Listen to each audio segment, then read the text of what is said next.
When will Italy's vibrant travel and tourism industry finally bounce back? It is a big question for the country as it's slowly easing out of a national lockdown. NBC News chief foreign correspondent Richard Engel reports from Milan. Allison, this is the small northern Italian city of Bergamo. It's a medieval city with two parts, a lower Bergamo and upper Bergamo, where we are right now. It even has some Roman ruins, but unfortunately that is not what it is known for these days. I just spoke to the mayor, and he said that this town was the hardest hit town in all of Italy, and perhaps per capita in the entire world. About 650 people died in the town itself, and around 6,000, according to the mayor, in the surrounding areas. And he said if you compare that to New York City, it would have been like 45,000 people dying. So I asked him why. Why this little town? Why so many people died here and not in other towns that look and feel a lot like it? First of all, he said he's not really sure. Nobody really knows. But he thinks it's because there's a lot of small industries around here, manufacturing, small businesses that are tied to China, and that once it got here, it just spread like wildfire. So what's going to happen now?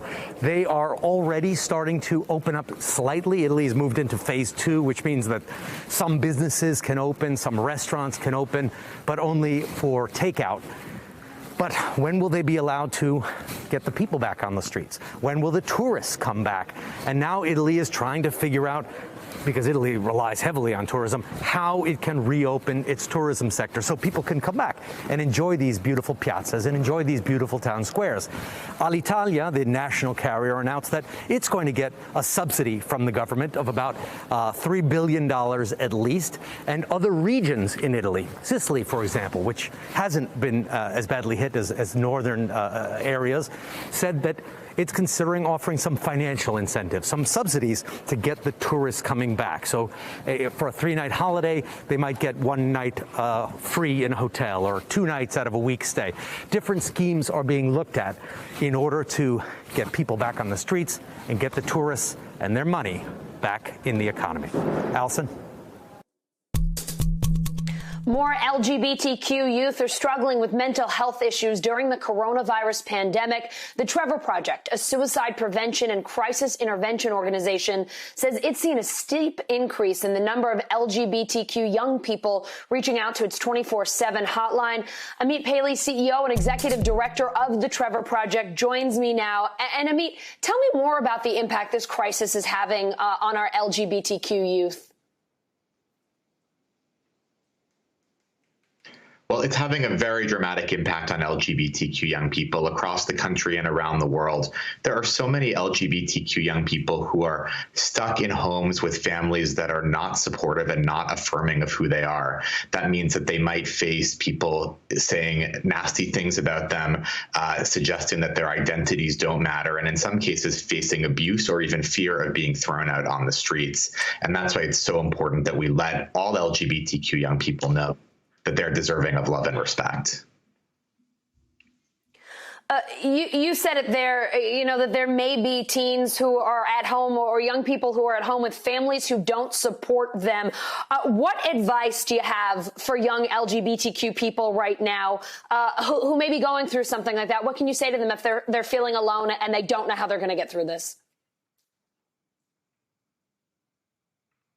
Well, we want LGBTQ young people to know that we may be engaged right now in physical distancing, but physical distancing does not have to mean social isolation. We want to encourage LGBTQ young people to reach out to friends, to family, chosen family, where they can get support, to reach out to organizations like the TREVOR Project, which are here for them 24/7, providing crisis services. And we also want to make sure that we're sending them that clear message that regardless of what their sexual orientation or gender identity is, that they are deserving of love and respect, that they are beautiful the way that they are, and most importantly, that they are never alone.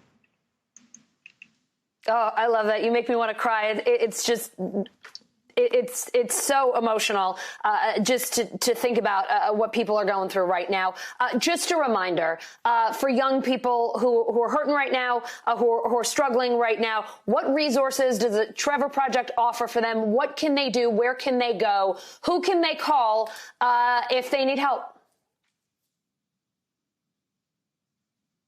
Well, the TREVOR Project offers 24/7 crisis services via phone, text, and chat. You can find more information about all of those different resources on our website, thetrevorproject.org. We also run the world's largest safe space social networking site for LGBTQ youth called TREVOR Space, where young people can go and talk to young people like them around the world. And then we also have educational resources on our website, as well as on our different social media channels. So there's lots of resources out there, and we want to let people know they can always reach out to us 24/7 to any of our crisis services.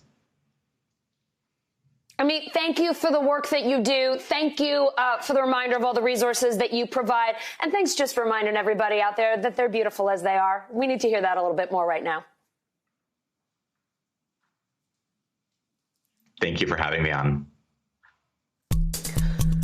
Why attend a top-tier, out-of-state school if your classes will just be online? Many high school seniors are asking themselves that question as their new June 1st decision deadline approaches. NBC's Julia Jester shows us how some students are changing their plans. I'll be attending North Carolina A&T State University. I'm going to St. Joseph's University this fall. My plans for this fall are to attend Stevenson University. I will be going to Virginia Tech in fall of 2021. And this next year, I'm going to be attending Montgomery College, Community College.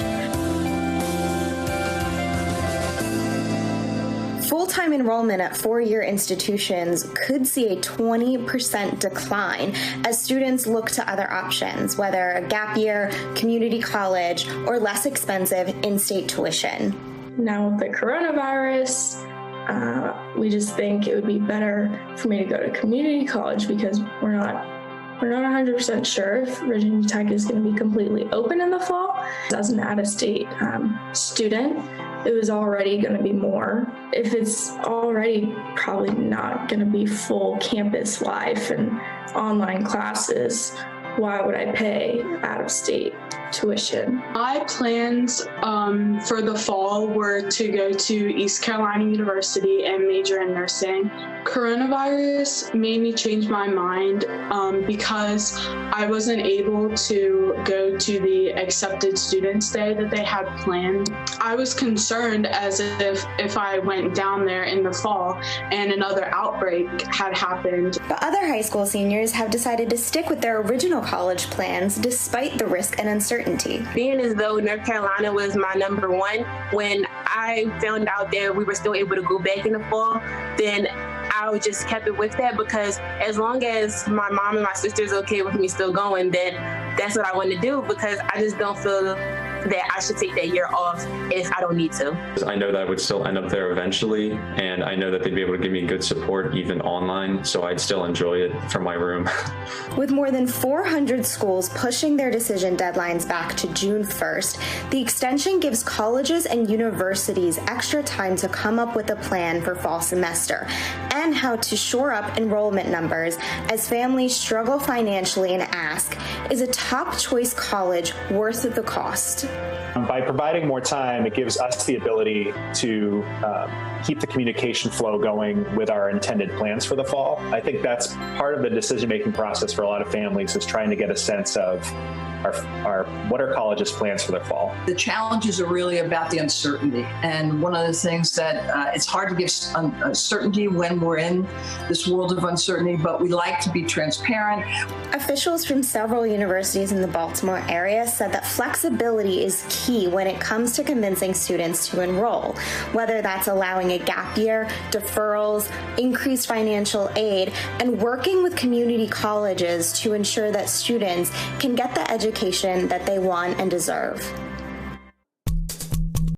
Hey, NBC News viewers, thanks for checking out our YouTube channel. Subscribe by clicking on that button down here and click on any of the videos over here to watch the latest interviews, show highlights, and digital exclusives. Thanks for watching.